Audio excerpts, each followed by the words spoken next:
नमस्कार, स्वागत है आपका कंज्यूमर अड्डा में। मैं हूं आपके साथ दीपाली नंदा और आज कंज्यूमर अड्डा में हम चर्चा करेंगे देश की सबसे बड़ी निजी एयरलाइन इंडिगो की, जो इस वक्त बड़े ऑपरेशनल संकट से जूझ रही है।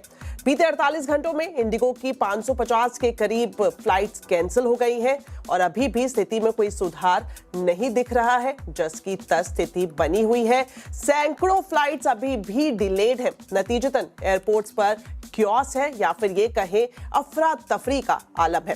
Flight cancellation, refund, alternate flights की जद्दोजहद में हजारों यात्री परेशान हैं। तो कैसे थम गई इंडिगो की रफ्तार और इसके पीछे की बड़ी वजहों को आज हम कंज्यूमर अड्डा में डिकोड करेंगे अपने खास मेहमानों के साथ। आज के शो में हमारे साथ मौजूद हैं सेफ्टी मैटर्स के फाउंडर अमित सिंह, जो कि एविएशन को काफी करीबी से मॉनिटर करते हैं, और साथ ही इस वक्त हमारे साथ लाइव रोहन सिंह जुड़ रहे हैं सिविल एविएशन मंत्रालय से। स्वागत है आप दोनों का कंज्यूमर अड्डा में। सबसे पहले अमित जी, आपसे ही जानना चाहेंगे, जिस तरह की देश भर में बड़े एयरपोर्ट्स पर हालात है, आप भी इससे वाकिफ हैं, हम देख रहे हैं, लगातार आप एक्स पर पोस्ट भी कर रहे हैं कि ये स्थिति कितनी ज्यादा गंभीर है। तो आपसे सबसे पहले यही जानना चाहेंगे कि जो इंडिगो की उड़ानें लगातार रद्द हो रही है, क्या ये डीजीसीए के नए नियमों की वजह से अचानक से आया हुआ संकट है, या फिर इसके पीछे कहा जा सकता है कि एयरलाइंस की सुस्त प्लानिंग और क्रू मैनेजमेंट से जुड़ी खामियां जिम्मेदार है? अचानक से आया संकट तो नहीं, संकट जरूर है, लेकिन यात्रियों के लिए संकट है। 2024 जनवरी में नए रूल्स आए थे flight and duty time limitation के, जिसको मार्च के करीब एयरलाइंस ने बोला कि हम इसको इम्प्लीमेंट नहीं कर पाएंगे पहली जून तक, क्योंकि हमें करीब 25% और पायलट रिक्रूट करने पड़ेंगे इसके लिए, क्योंकि इस नए रूल्स में पायलट्स को ज़्यादा रेस्ट मिल रहा था और रात की जो फ्लाइट्स हैं उसमें नंबर ऑफ लैंडिंग्स में कटौती हुई थी।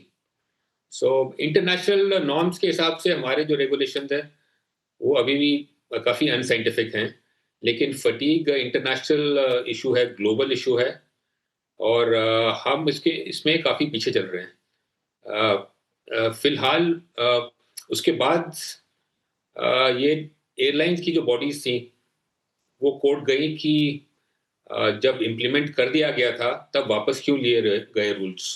तो कोर्ट के इंटरवेंशन के बाद 2025 में कोर्ट ने ये डिसाइड किया था कि डीजीसीए एयरलाइंस के साथ सबके साथ बैठ के डिसाइड करे कि इम्प्लीमेंटेशन कैसे होगा। सो तकरीबन जून के करीब डिसाइड हुआ कि ये फेज्ड इम्प्लीमेंटेशन होगा। पहला फेज नवंबर में, फिर दिसंबर में, और पहली दिसंबर से दूसरा फेज इम्प्लीमेंट होना था। सो सबको पता था कि क्या होने वाला है करीब 2 साल पहले। सो 2 साल तक एयरलाइंस क्या कर रही थी, डीजीसीए क्या कर रहा था, हर 6 महीने में मॉनिटर करना था किसी को कि रिक्रूटमेंट हो रही है। इस हिसाब से अक्टूबर 26 को नया विंटर शेड्यूल इम्प्लीमेंट हुआ। इसका मतलब उससे पहले एयरलाइंस तैयारी में थी कि विंटर शेड्यूल में क्या करना है, नए एयरपोर्ट्स लाने हैं, पुराने एयरपोर्ट्स में जाना है कि नहीं जाना है, कितनी फ्लाइट बढ़ानी है, घटानी है। तो उन्होंने तकरीबन 6 से 9% फ्लाइट्स बढ़ाई हैं। तो उनको जब पता था कि पायलट्स नहीं है तो फ्लाइट्स क्यों बढ़ाई। तकरीबन 850 से 900 फ्लाइट्स प्रति हफ्ता ये बढ़ाई हैं उन्होंने, इंडिगो ने। तो इसके पीछे क्या राज है कि उनको कुछ ऐसी किसी ने बोला था, आश्वासन दिया था कि जो नए रूल्स हैं उनको फिर से पोस्टपोन किया जाएगा अगले मार्च तक। तो अभी दिसंबर 1 या 2 पे पायलट बॉडीज फिर से डीजीसी को मिलने गई कि ये जो रेगुलेशंस हैं ये इम्प्लीमेंट करने हैं, इसको डिफर नहीं करना है। इसके अतिरिक्त इन जो डीजीसी है वो नए रेगुलेशंस लाने की सोच रहा था, जिसको फटीग रिस्क मैनेजमेंट सिस्टम बोलते हैं, जिसके अतिरिक्त पायलट जो प्रिस्क्रिप्टिव रेगुलेशन है उससे ज़्यादा फ्लाई कर सकता है। उसके हिसाब से उसको ज़्यादा रेस्ट मिलेगा और ज़्यादा फ्लाई भी कर सकता है। सो ये रेगुलेशंस इतने आसान नहीं इम्प्लीमेंट करना जो डीजीसी इम्प्लीमेंट करना चाहती थी, एक सर्कुलर इशू करके। इसके लिए कंसल्टेशन चाहिए फ्रॉम पायलट बॉडीज, एयरलाइंस, सबके साथ, और सबसे पहली बात है कि डीजीसीए को खुद ट्रेन होना पड़ेगा, बिकॉज़ वो अप्रूव कैसे करेंगे रेगुलेशंस? तो ऐसी कोई तैयारी नहीं थी, ना एयरलाइंस की, ना रेगुलेटर की, और ये जल्द में एक सर्कुलर इश्यू करके ये इम्प्लीमेंट करना चाहते थे, जो अभी नहीं हुआ है। सो जो मेरे ख्याल से जो इंडिगो प्लान कर रहा था कि ये इम्प्लीमेंट हो जाएगा या रूल्स डिफर हो जाएँगे, वो नहीं हुआ। तो अब ये हालत आ गई है कि इंडिगो स्ट्राइक पे है। पहले किसी ज़माने में पायलट स्ट्राइक पे जाते थे, अब इंडिगो ने बोला है कि हमसे नहीं हो पाएगा, अब आप देख लीजिए। सो हालत ये आ गए हैं, और कम्युनिकेशन कोई नहीं है। ऑफ़िशियल कम्युनिकेशन आनी चाहिए फ्रॉम द मिनिस्ट्री, पीआईबी से या डीजीसीए से, जो रिस्पॉन्सिबल लोग हैं, ना वो कम्युनिकेट कर रहे हैं, ना बहुत एयरलाइंस सारी अभी का शुरुआत में सीईओ है जिस जो तरह खुद से आपने बोल रहे हैं। बोला कि जो स्थिति दिखाई दे रही है, इसके पीछे वजह कई सारी हो सकती है, उस पर हम डिटेल में चर्चा आपके साथ आगे भी करेंगे। इस वक्त हम अपडेट ले लेते हैं। हमारे सहयोगी रोहन सिंह इस वक्त सिविल एविएशन मंत्रालय से हमारे साथ लाइव जुड़ रहे हैं। रोहन, हम देख रहे हैं पिछले 2 दिन से लगातार आप मंत्रालय से लेकर अलग अलग एयरपोर्ट्स का मुआयना कर रहे हैं। फिलहाल की स्थिति, सबसे पहले यही जानना चाहेंगे कि ये खबर आपने बताई थी कि जो सिविल एविएशन मंत्री हैं वो इस पर एक रिव्यू बैठक कर रहे हैं, तो फिलहाल उस बैठक का स्टेटस बताएं, क्या कुछ बातचीत हो रही है? जी, मैं इस वक्त यहाँ पे सिविल एविएशन मिनिस्ट्री के सामने हूँ और अब से थोड़ी देर पहले बैठक शुरू होने वाली थी, लेकिन अभी तक ये बैठक शुरू नहीं हुई है। हालांकि ये एक स्टेक होल्डर मीटिंग है जिसमें सारे एयरलाइंस के जो रिप्रेजेंटेटिव्स हैं उनको बुलाया गया है, डीजीसीए के लोगों को बुलाया गया है, जो तमाम जो अधिकारी हैं वो भी इस बैठक में शामिल हैं, और एक होलिस्टिक चर्चा करने की कोशिश की जाएगी कि आखिर इस क्राइसिस से कैसे निपटा जाए। एफडीटीएल तो एक चर्चा का विषय रहेगा ही, लेकिन साथ ही ये भी रहेगी कि लॉन्ग टर्म में इसका क्या सॉल्यूशन हो सकता है। फिलहाल अब से थोड़ी देर पहले तक ये बैठक शुरू नहीं हुई थी, थोड़ी सी इसमें देरी हो रही थी। इससे पहले दोपहर में 2 बजे डीजीसीए ने एक बैठक की थी, और वो खास तौर पे इंडिगो के लिए थी। इंडिगो के जो रिप्रेजेंटेटिव थे वो वहां पे आए थे। लंबी चर्चा चली थी और इंडिगो से मांगा गया था क्राइसिस मिटिगेशन का आपका प्लान क्या है, आप शॉर्ट टर्म में, मीडियम टर्म में क्या सोच रहे हो, और साथ ही वहां पे भी ये चर्चा, एफडीटीएल भी एक की पॉइंट था कि क्या उस पर आगे क्या किया जा सकता है। तो बैठकों का दौर मंत्रालय में चल रहा है, लेकिन जो हालात है पूरे देश में हम देख रहे हैं, अभी की अगर बात करें 350 से ज्यादा फ्लाइट्स आज कैंसिल हुए हैं। पिछले 2 दिन का मिला दिया जाए तो उतना बड़ा क्राइसिस आज आपको अचानक से दिख रहा है। पिछले पूरे महीने, यानी कि अगर नवंबर की बात करें, पूरे महीने में मिला के जो इनका कैंसिलेशन हुआ था, 1200 से कुछ ज्यादा फ्लाइट्स कैंसिल हुई थी। अकेले पिछले 3 दिनों में 600-700 फ्लाइट्स कैंसिल हो गई है, और इसका जो कैस्केडिंग इफेक्ट होने जा रहा है वो आने वाले कुछ दिनों तक रहने वाला है। हालांकि इंडिगो का ये कहना है कि वो कोशिश कर रहे हैं कि 48 घंटे में इसे थोड़ा सा कम कर दें।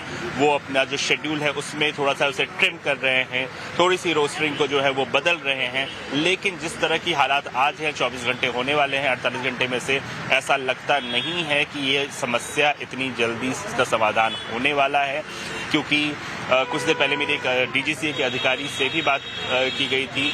उनका ये मानना था कि ये इम्प्लीमेंटेशन की समस्या है। एयरलाइंस को काफ़ी पहले से पता था कि ये नियम आने वाले हैं, तैयारी नहीं की गई थी, और इसका असर आपको दिख रहा है। यहाँ पर रखा कि एयरलाइंस को डीजीसीए की तरफ से 2 साल की मोहलत दी गई थी कि भैया हम ये नया नियम लागू करने जा रहे हैं, आप लोग तैयारी कर लें। और अब हम सवाल अपने एक्सपर्ट से पूछेंगे। हमारे साथ फेडरेशन ऑफ इंडियन पायलट्स के प्रेसिडेंट कैप्टन सीएस रंधावा भी मौजूद है। सर, बहुत बहुत स्वागत है आपका कंज्यूमर अड्डा में। और सर, जिस तरह से हम चर्चा कर रहे हैं कि फिलहाल जो देश के बड़े एयरपोर्ट्स पर क्योस की स्थिति है, इसके पीछे जिम्मेदार कौन है? क्या एफटीडीएल को ही विलन मानना चाहिए?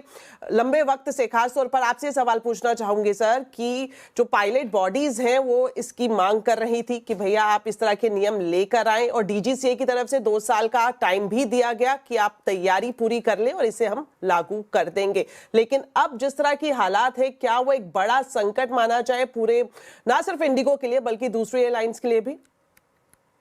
दीपाली, पहले मैं एक चीज बोलना चाहूंगा कि ये जो एफटीटीएल का सीआर है, ये 2.5 साल की मोहलत थी सभी एयरलाइन के पास इसको इम्प्लीमेंट करने की। तो लास्ट ईयर जब जनवरी में इसको इम्प्लीमेंट करने की कोशिश की तो सारी एयरलाइंस ने मार्च में मिलके इसको आने नहीं दिया। तो हार के हमने जो दिल्ली हाई कोर्ट में हम लोग एक केस लड़ रहे थे 2019 से, तो हाई कोर्ट ने इस डिसीजन दिया और उसके बाद उन्होंने इम्प्लीमेंट करने को बोला 2 फेज में। पहला फेज जो था वो था 1 जुलाई को, और दूसरा फेज था जो कि 1 नवंबर को हुआ ना।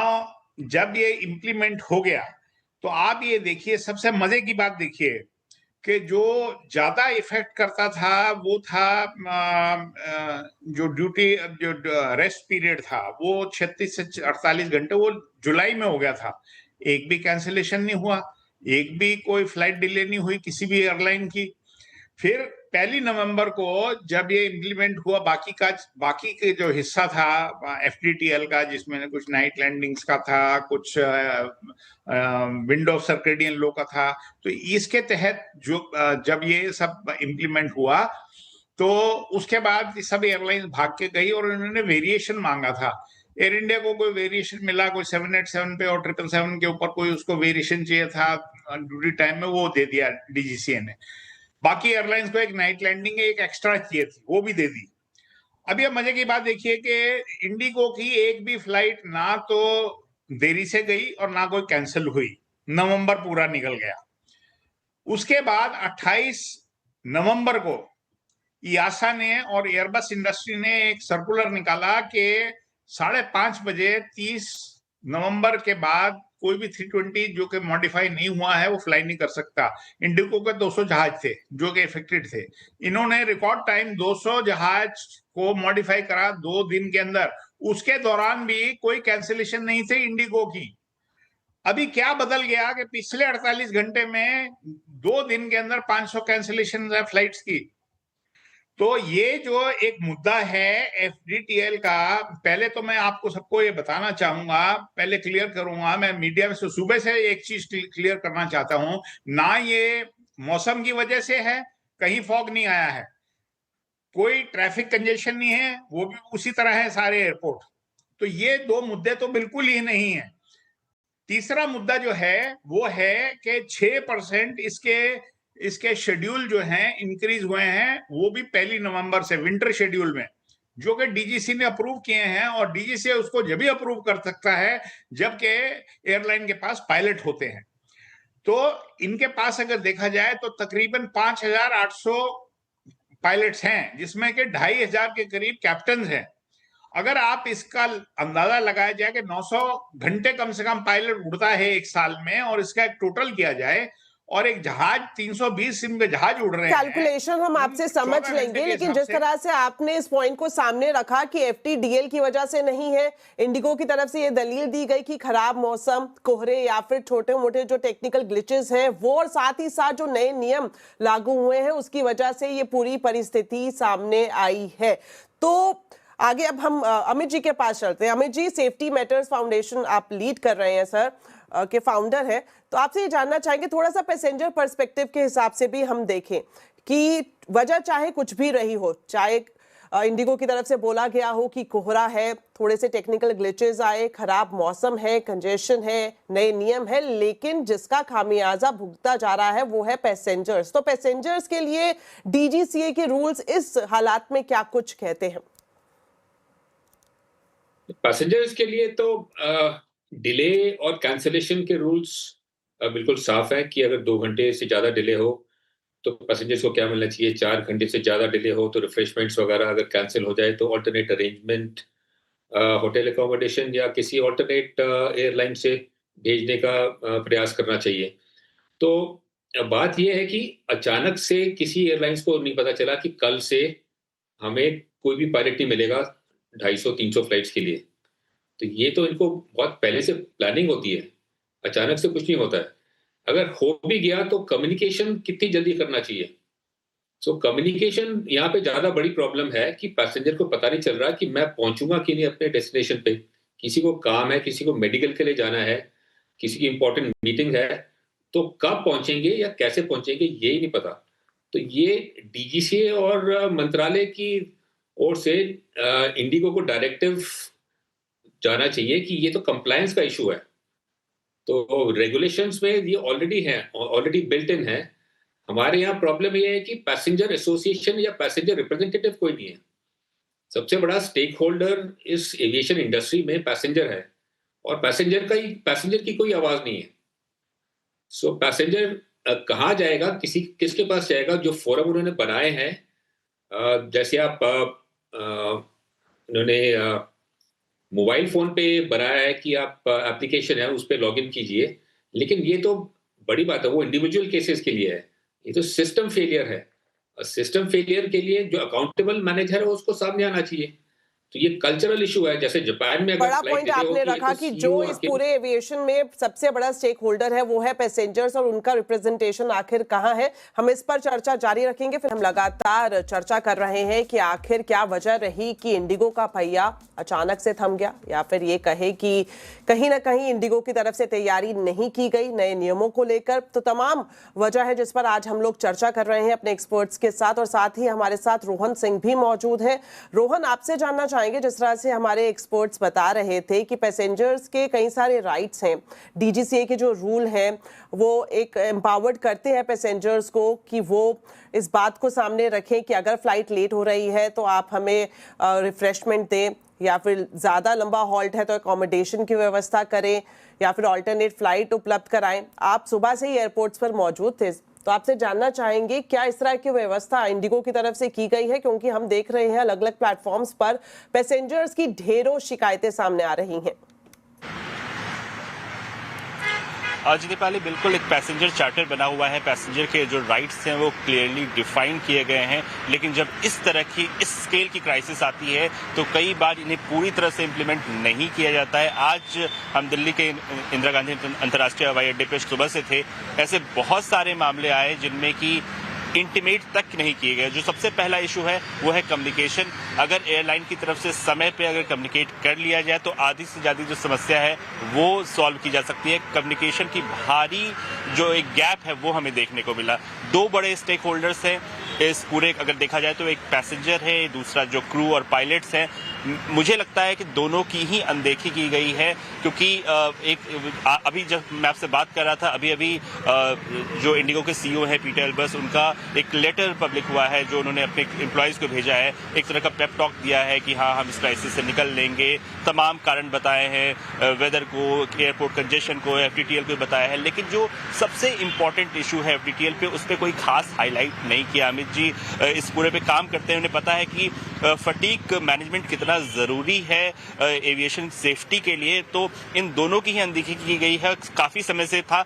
इंडिगो आमतौर पे मानी जाती है अपने वो एक जो उनका एम्प्लॉय है, लीन एम्प्लॉय परफॉर्मेंस ओरिएंटेड कल्चर के लिए मानी जाती है, लेकिन कहीं ना कहीं आपको अपने पायलट्स को, अपने क्रू को एक पर्याप्त जो रेस्ट है वो देना होगा। एफआरएमएस भी एक ज़रूरत है, तो सिर्फ ग्रोथ ओरिएंटेड होना काफ़ी नहीं है इस समय में। और आज की जो ये क्राइसिस है ये साफ दिख गया कि जब तक आप इस की इशू को जो है एड्रेस नहीं करोगे, एक तो मुद्दा ये है कि क्या हमारा जो एफडीटीएल है वो काफ़ी है, और दूसरा इशू है कि जो ऑलरेडी है क्या हम उसका पूरा पालन कर रहे हैं। तो इन दोनों ही चीज़ों का जो अनदेखी की गई समय से, ऐसा लगता है उसका असर अब पिछले 3 दिनों में जो हमने देखा है, क्योंकि पिछले महीने 1200 से ज़्यादा फ्लाइट कैंसिलेशन हुई थी, उनमें 755 कैंसिलेशन एफडीटीएल या क्रू शॉर्टेज की वजह से ही इंडिगो की तरफ से कहा गया। तो एक बड़ा इशू है, जब तक इस की इशू को सॉल्व नहीं किया जाता है तब तक ये आगे भी बढ़ेगा। और चूंकि इंडिगो सबसे बड़ी एयरलाइन है, इसका इम्पैक्ट पूरे एविएशन पे होना लाजमी है। बिल्कुल, तो इंडिगो सबसे बड़ी एयरलाइन है प्राइवेट सेक्टर में, तो इसलिए अगर थोड़ी सी भी यहाँ पर परेशानी आती है ऑपरेशन को लेकर तो इसका जो इम्पैक्ट है वो बड़ा देखने को मिलता है। और अब तो वाकई ही देख रहे हैं कि हालात काफ़ी बेबस दिखाई दे रहे हैं, खासतौर पर यात्रियों के लिए। कैप्टन रंधावा, आपसे जानना चाहेंगे, ये जो रिस्टोरिंग के नए नियम हैं जो लागू हुए हैं, ये सिर्फ इंडिगो के लिए तो नहीं हुए, दूसरी एयरलाइंस पर भी लागू हुए हैं। आखिर इंडिगो में इतनी बड़ी दिक्कत कैसे आ गई? क्या इसके पीछे ये वजह मानी जा सकती है, जिस तरह से रोहन जिक्र कर रहे थे, कि जो ओवर टाइट शेड्यूलिंग मॉडल है इंडिगो का, या फिर जो नाइट टाइम नेटवर्क पर सबसे ज्यादा निर्भरता है, वो इसके पीछे वजह हो सकती है? देखिए, ये जो नियम लागू हुए हैं ये सभी एयरलाइन के लिए लागू हुए हैं, और शुरू में ये सभी एयरलाइन ने आके ये डीजीसीए में भी कहा और हाईकोर्ट के ऑर्डर के बाद भी इन्होंने एक्सेप्ट किया कि हमको ये टाइमलाइन जो है 1 जुलाई और 1 नवंबर, ये इन्होंने हामी भरी कि हम इसको इम्प्लीमेंट करेंगे। और इस वजह से डीजीसीए ने ये टाइमलाइन निकाली कि 1 जुलाई और 1 नवंबर को। दूसरी चीज, जैसे ये नाइट ऑपरेशंस हैं, इंडिगो के अबाउट 25% जो फ्लाइटें हैं वो रात को उड़ती हैं, तो उसमें नाइट लैंडिंग में इसमें तब्दीली हुई है 1 नवंबर से। पर मैं ये कहना चाहूंगा कि अगर 1 नवंबर से ये तब्दीली आई है रेगुलेशन के अंदर, तो उस टाइम कैंसिलेशन नहीं हुई, अभी सडनली कैसे कैंसिलेशन शुरू हो गई इनकी प्रॉब्लम हुई है। टोटल मिसमैनेजमेंट है जो कि नेटवर्क प्लानिंग में और क्रू रोस्टरिंग में, जैसे कि जो कि असिस्ट करता है ये पूरे प्लानिंग ऑपरेशन में। तो मेरे हिसाब से ये पूरा फेलियर हुआ सिस्टम में और इनके पास मैन पावर की बहुत कमी है। ये आप देखिए, अब ये बहुत अंदाजा हो रहा है कि पैसेंजर इतने हैरान हो रहे हैं कि ना उनको कोई बैगेज को देखता है, ना उनको कोई इंटीमेशन दे रहा है। इसमें इंडिगो क्या बता सकता है?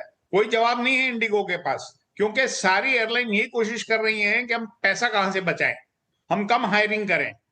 तो ये एक ऐसे नियम हैं जो कि इनको सभी एयरलाइन को मालूम थे कि पायलट्स के तहत ये जो नियम का पालन करना पड़ेगा, और हाईकोर्ट ने भी ऑर्डर दिया है और ये लोग सहमत थे उससे।